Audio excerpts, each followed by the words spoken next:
A team of leading scientists and academics say they have found compelling evidence Alberta's oil sands have been polluting remote northern lakes with toxins for decades. What we're standing on right now is petroleum coke.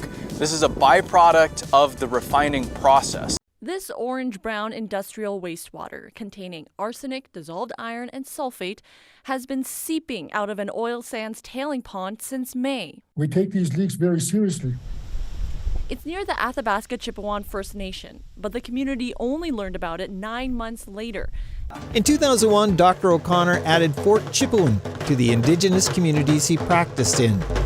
Not long after arriving, he became alarmed by the high rates of unusual cancers he was seeing. To the number of patients that were coming in presenting with symptoms, and I would refer them for tests and get the results back, and the cancers and autoimmune diseases. So, what am I talking about?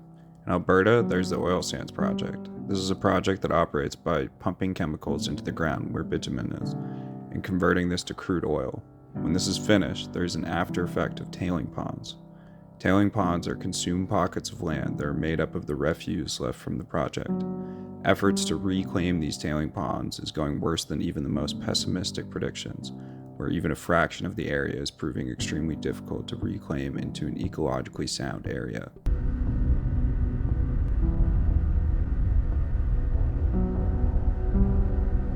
On the riverways, there's this slurry of foam that looks like oil or some kind of chemical in there. And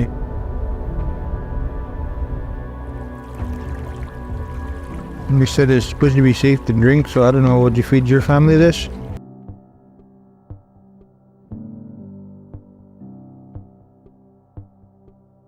Disproportionately, Indigenous people have been affected by the oil sands project. Indigenous people in the Alberta area have been hurt by the increasing amount of toxins found in the ground and waters. Indigenous people fish and farm from the land at a higher rate than other Canadians in Alberta. When the ground and the waters are being poisoned, they are being poisoned too. For some reason, it has become my job to come to this place in order to remind this government and its duties and its responsibilities. Your responsibility for properly regulating massive industrial projects that potentially threaten the health and safety of Fort Chipewyan and other downstream communities. All I can say in summary is please do your own research into this. There's great harm being done to the people of Athabasca and Chippewa.